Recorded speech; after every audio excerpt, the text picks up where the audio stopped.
संजीवनी के आज के शो में हम एक ऐसे टॉपिक पर चर्चा करने वाले हैं जिसकी कश्मकश में कई लोग पड़े रहते हैं कि वो जो कर रहे हैं वो सही है या फिर जो उसे वो बात के लिए मना रहा है वो सही है।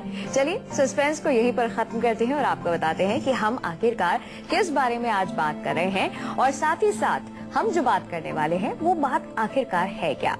आपकी और हमारी डाइट से जुड़ी हुई खास बात जिसके बारे में हम जिक्र करने वाले हैं, वेज और नॉन वेज। इसके बारे में आज हम पहली बार बात करेंगे।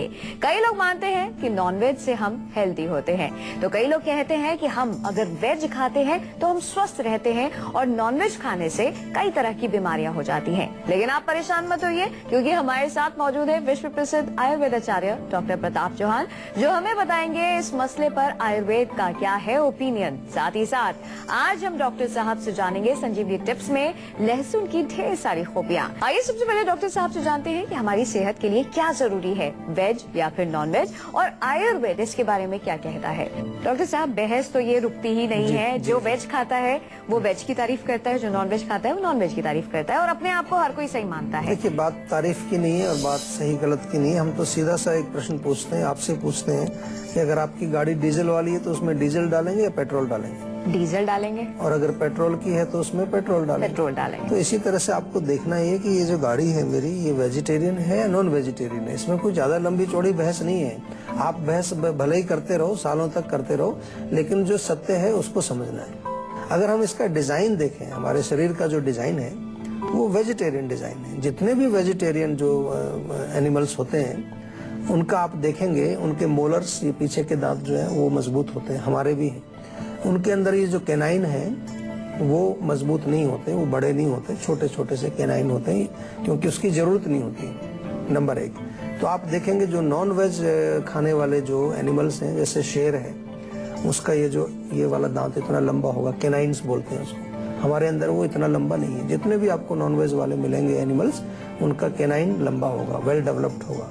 नंबर एक। दूसरी चीज, जितने भी जो है वेजिटेरियन एनिमल्स हैं वो जब पानी पीते हैं तो वो घूंट भर के पानी पीते हैं, चाहे वो भैंस है, गाय है, चाहे हम लोग हैं। जितने नॉन वेजिटेरियन हैं वो जीभ से चाट करके, आपने देखा होगा बिल्ली कैसे दूध पीती है, बिल्ली या कोई और नॉन वेज अगर देखें आप, कोई भी जो नॉन वेजिटेरियन एनिमल्स हैं वो जीभ से पानी पीते हैं, जीभ से लिक करके वो पानी पीते हैं। दूसरा, अंदर की तीसरी चीज अगर हम देखें तो अंदर का हम बनावट देखें, अपने जो पाचन संस्थान है वाला बहुत इंपॉर्टेंट पॉइंट है कि जहां जाकर के भोजन पचता है उसका भी डिजाइन हमको देखना है। तो हमारा जो डिजाइन है वो वेजिटेरियन है, क्योंकि वेजिटेरियंस के अंदर हमारी जो आंत है वो बहुत लंबी होती है, समय लगता है उसको पचने में। मीट खाने वाले जितने भी जो जानवर हैं उनकी जो आंतें हैं बहुत छोटी होती हैं, क्योंकि अधिक देर तक अगर मीट अंदर रहेगा तो वो अनेक प्रकार के आपको रोग पैदा करेगा। तो डिजाइन से अगर देख लें, केवल शरीर की बात कर रहे हैं, अभी मन और आत्मा की बात तो हम कर ही नहीं रहे। अगर मन पर भी आप जाना चाहते हो तो जो मीट है वो हमारे मन के लिए कतई अच्छा नहीं। शरीर के लिए एक बार को आप कहें भले ही कि भाई इसमें प्रोटीन होता है, प्रोटीन की भी बात करेंगे, लेकिन मन के लिए बिल्कुल अच्छा नहीं, क्योंकि मन को वो विचलित करता है, मन को डिस्टर्ब करता है, मन को शांत नहीं करता है। ऐसी रिसर्च, ऐसी स्टडीज काफी सारी हो चुकी हैं, भारत में नहीं विदेशों में भी हुई। और अब आप आत्मा की बात करें, आत्मा जो हम स्वयं हैं, आत्मा तो अहिंसा पसंद करती है, हिंसा पसंद करती नहीं। वायलेंस किसी प्रकार का अगर जहां होगा वो आत्मा को दुखी करेगा, सभी जानते हैं इसको। तो शरीर, मन और आत्मा तीनों लेवल पर अगर हम अच्छी तरह से विश्लेषण करके देखें तो कहीं दूर दूर तक हमें समझ नहीं आता कि क्यों हमें नॉन वेज खाना चाहिए। डॉक्टर साहब, आपकी बात सुनकर तो हमें इस बात का एहसास होता है कि जरूरी नहीं कि जो चीज हमारी जुबान को अच्छी लग रही है, हमें टेस्टी लग रही है, वो चीज हमारे लिए सेहतमंद है, हमारे स्वास्थ्य के लिए अच्छी है। एक चीज इसमें और बताऊं मैं, देखिए जो मीट जिन जानवरों का हम खाते हैं लोग आजकल, जो जिसका जो प्रोडक्शन भी होता है विदेशों में, उनको जीवित रखने के लिए बहुत सारा वेजिटेरियन फूड उनको खिलाना पड़ता है। चाहे कोई भी आप किसी भी चीज का मीट खा रहे हैं तो वो सब लोग तो वेजिटेरियन खाना खाते हैं, वो मीट तो नहीं खा रहे, ठीक है ना। और उनको जितना हम खाना खिला रहे हैं उससे 50% पॉपुलेशन जो है, जो भूखी मर जाती है, वो जीवित रह सकते हैं। ऐसा भी एक मैं पढ़ रहा था, एक साइंटिस्ट ने बोला है अमेरिका में कि 8 किलो प्रोटीन, वेजिटेरियन प्रोटीन जो भी हम उनको खिलाते हैं जो जानवरों को, 8 किलो प्रोटीन उनको हम खिलाएं वेजिटेरियन, उससे हमें 1 किलो मीट प्रोटीन मिलता है। तो ये तो एथिकली भी, किसी भी दृष्टि से, बुद्धि की दृष्टि से कोई सही चीज नहीं है।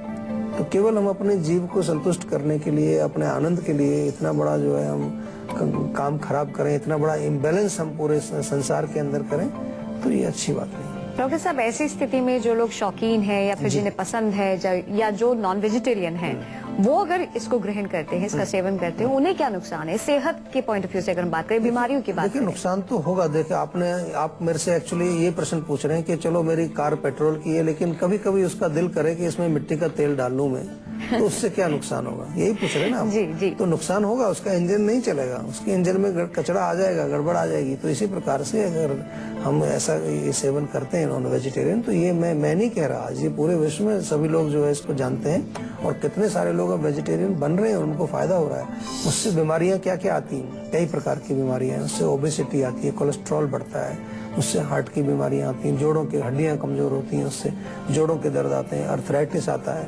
यही नहीं, हमने ये भी देखा है कि मानसिक लेवल पर जो लोग मीट का सेवन करते हैं, नॉन वेज खाते हैं, वो बड़े एग्रेसिव होते हैं, वायलेंस उनके अंदर ज्यादा होता है, गुस्सा उनके अंदर ज्यादा होता है। ऐसी स्टडीज हो चुकी हैं, ये मैं अपने आप बना करके नहीं बोल रहा हूँ, मैं सब जो है किसी स्टडी के आधार पर, किसी रिसर्च के आधार पर ही आपको चीजें बताता हूँ, या मैं आयुर्वेद में जो लिखा उसके आधार पर आपको चीजें बताता हूँ। तो इसलिए आपको, और आप इसमें और गहराई में अगर जानना चाहें कि ऐसा क्यों होता है, वो इसलिए होता है कि आजकल का जो मीट जो मिलता है, वो बाजार में मिलता है, जो लोग प्रोड्यूस करते हैं, जो जानवर होते हैं, उनको भोजन भी जो है ऐसा खिलाया जाता है कि जेनेटिकली मॉडिफाइड है, उनको हार्मोन्स के इंजेक्शंस दिए जाते हैं, उनको जो है ऐसी कंडीशंस में रखा जाता है कि जहां वो बिल्कुल इमोशनल लेवल पर, मानसिक लेवल पर बहुत दुखी रहते हैं। तो वो हर प्रकार से उनके शरीर के अंदर जो चेंजेस आते हैं, जो हार्मोनल चेंजेस आते हैं, वो उनके मांस के अंदर भी प्रवेश करते हैं, और उससे जो है हमारे शरीर में काफी सारी बीमारियां पैदा होती हैं। राजस्थान से एक दर्शक जुड़ गए हैं। मनीष जी, स्वागत है आपका, अपना सवाल करें।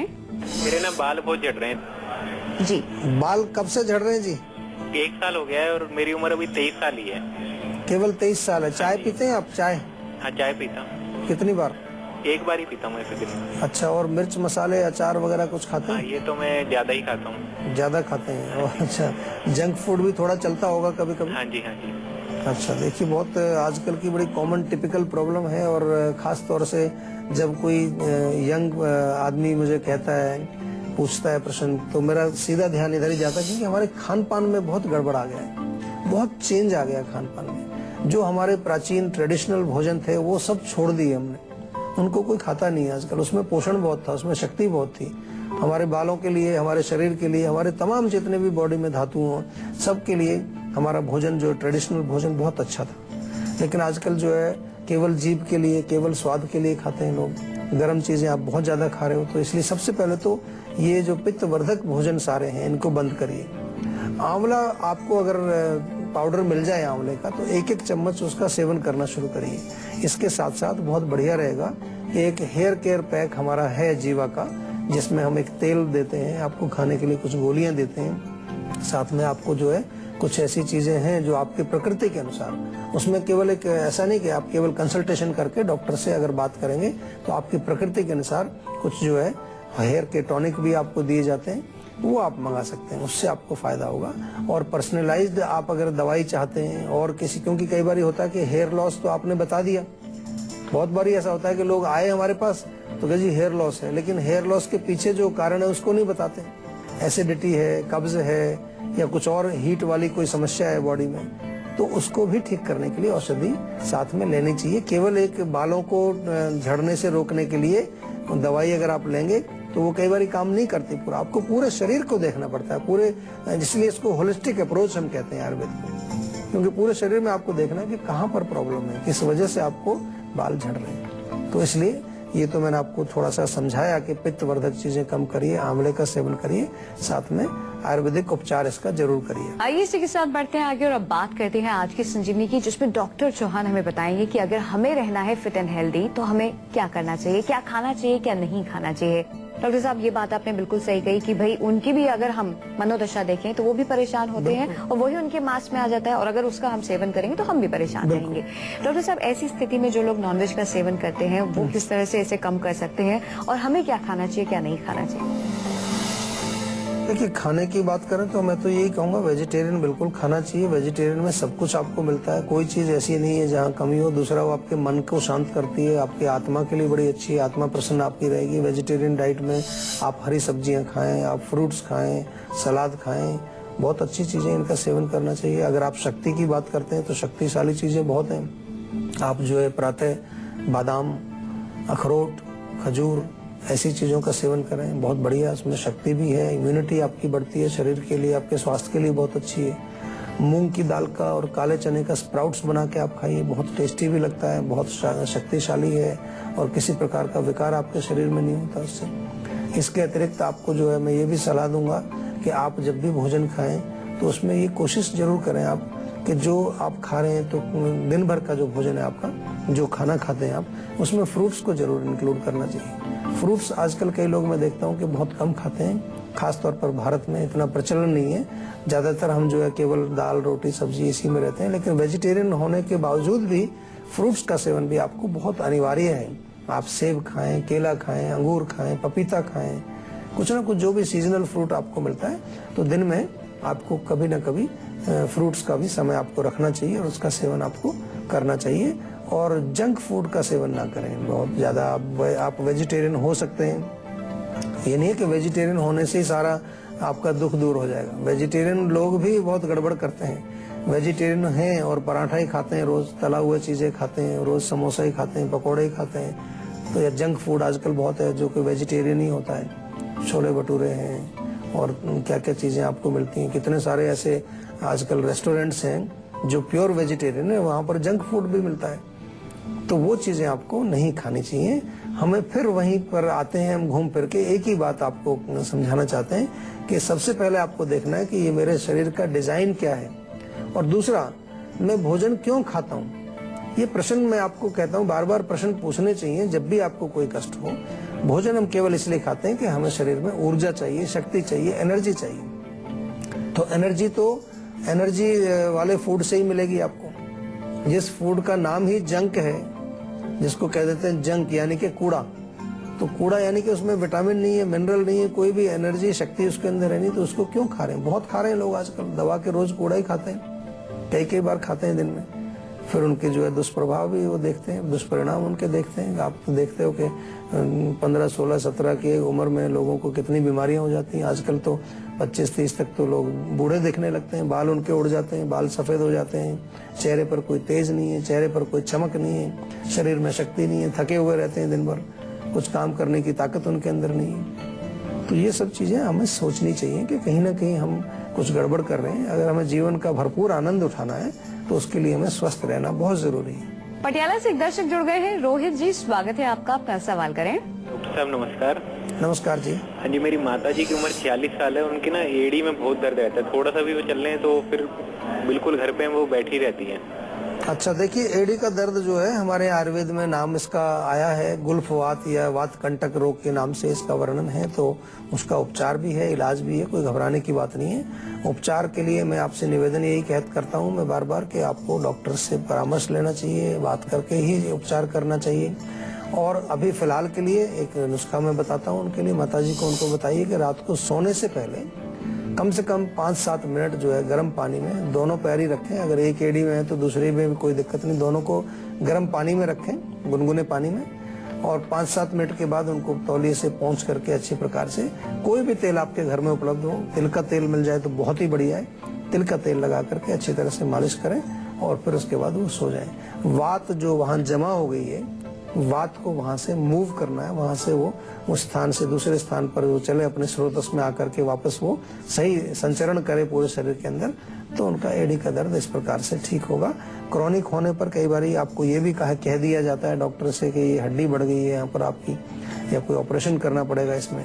हो सकता है आम जम गया वहाँ पर, आम जो चिकना पदार्थ हमारे पेट में जो बनता है वो जाकर के वहां जम गया, तो उसमें आम का पाचन कराना पड़ता है, वात का शमन कराना पड़ता है, फिर आपको कोई ऐसी चीज भी देनी पड़ती है कि जिससे पेन आपका ना हो।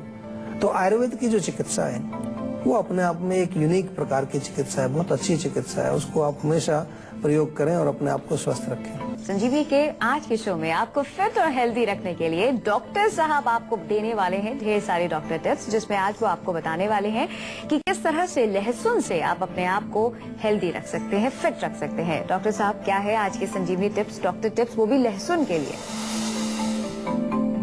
जी देखिए, लहसुन तो आपको मालूम है और वह बहुत सारे हम नुस्खों में भी बताते हैं। लहसुन में बहुत सारे गुण हैं, मेडिसिनल क्वालिटीज काफ़ी सारी हैं। एंटीवायरल है, एंटीबैक्टीरियल है, एंटी फंगल है। कई बार ये आपको बताते हैं हम कि इसका प्रयोग आप जो है इंटरनल भी करते हैं, एक्सटर्नल भी करते हैं। कान में आपको दर्द हो जाए अगर, तो लहसुन को तेल में पका करके उसमें कान में तेल डालने को हम बोलते हैं। कभी कभार लहसुन का रस निकाल के ऐसे भी आप डालें, क्योंकि उसमें एंटीबैक्टीरियल, एंटीवायरल क्वालिटीज हैं। तो वो किसी प्रकार का अगर इन्फेक्शन हो तो लहसुन का केवल जूस निकाल करके भी आप डाल सकते हैं। दांत में अगर आपको सड़न है, दांत में दर्द होता है उसकी वजह से, तो लहसुन को पीस करके पेस्ट बना करके वहाँ थोड़ा लगाएं तो उससे आपको रिलीफ मिलेगा। इसके अतिरिक्त लहसुन का दूध बनाया जाता है। जो लोग दमा या अस्थमा से पीड़ित हैं उनके लिए बहुत अच्छा है। 2-3 उसकी कली ले लें और उसको छोटा छोटा सा काट करके 1 कप दूध में अच्छी तरह उबाल करके उसको दूध को पिलाया जाए। शहद मिला सकते हैं थोड़ा उसमें, उससे काफ़ी रिलीफ मिलता है। लहसुन का फ़ायदा जो है ब्लड प्रेशर को कम करने के लिए भी है और कोलेस्ट्रॉल को कम करने के लिए भी किया जाता है। आपने आमतौर पर सुना होगा कि कोलेस्ट्रॉल में भी इसका प्रयोग किया जाता है। एक ताज़ा कली जो है लहसुन की सुबह खाली पेट अगर खाएं तो उससे आपका कोलेस्ट्रॉल और ब्लड प्रेशर दोनों ठीक रहते हैं। और कभी कभार आपने देखा होगा कि उंगलियों के बीच में कुछ खुजली होती है, इन्फेक्शन हो जाता है वहाँ पर, रिंग वॉर्म्स या कई बार हो जाते हैं, तो वहाँ पर भी लहसुन का जूस निकाल करके आप लगाएं तो फंगस है या किसी प्रकार का इन्फेक्शन है उसको वो ठीक करता है, उसमें आपको रिलीफ मिलेगा। डॉक्टर साहब, बहुत बहुत शुक्रिया तमाम जानकारी के लिए। Thank you ji.